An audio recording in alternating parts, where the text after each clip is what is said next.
I often hear from those who say that they don't fit in, and whether that's in some specific way, like you don't fit in with your family or your friends or with the general society, or if you're like me, you don't seem to fit in anywhere at all, not even in some spiritual community. And no matter where you go or who you're with, there is always this sense of being just on the periphery or just outside of the group. And to share from my own experience, I've never belonged to any religious tradition. I don't identify with any particular philosophy or ideology.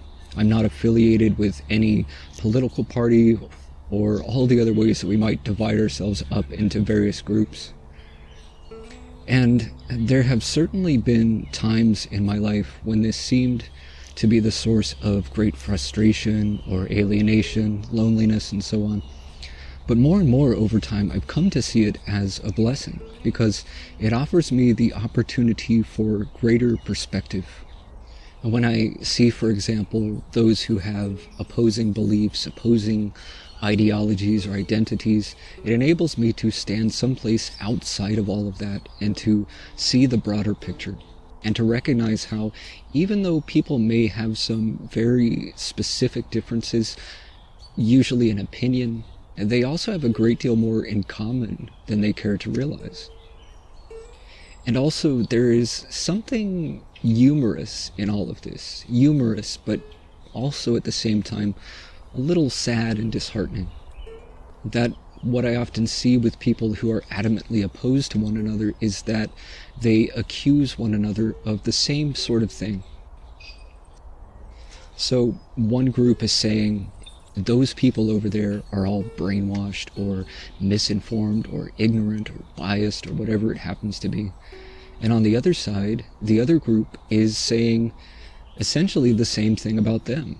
They're the ones who are brainwashed. They're the ones who are ignorant or biased or what have you. And standing back away from all of this, from the outside looking in, my response, although I don't tend to voice it, is yes, you're right. You are both correct. And if only you could see in yourself what you so clearly see in them, and if only you could see in them what you do see in yourself, which is the desire to be happy, to be loved, to feel safe, and so on, then perhaps you wouldn't be so divided.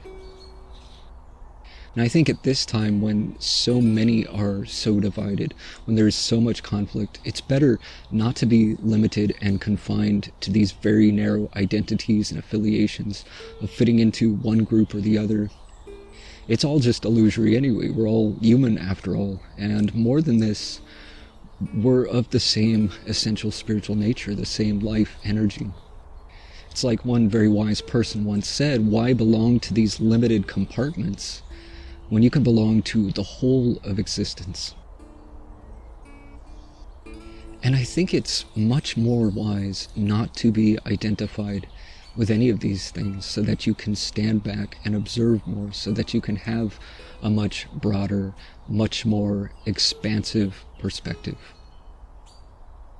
What I find is that when we're very strongly identified with some ideology or group or whatever it happens to be, that there's a tendency not to examine it closely, not to question the beliefs and assumptions of that group.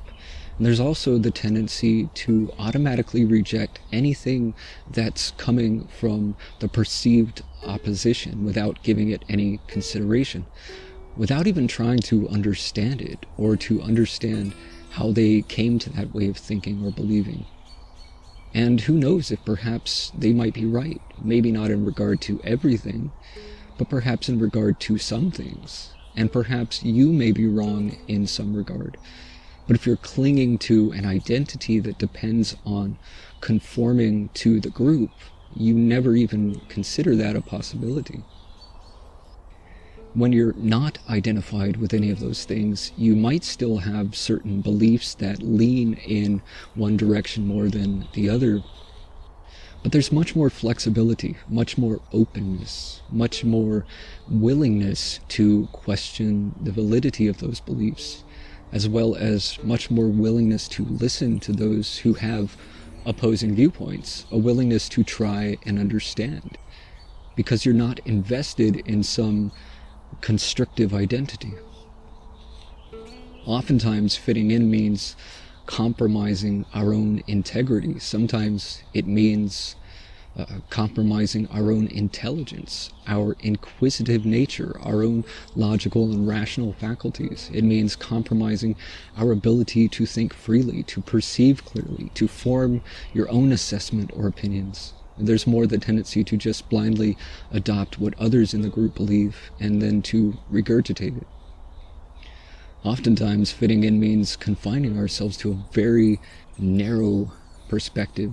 And so I think oftentimes if we find that we don't seem to fit in anywhere, I think that's something that we should be grateful for, and that we should try to see the benefit in it.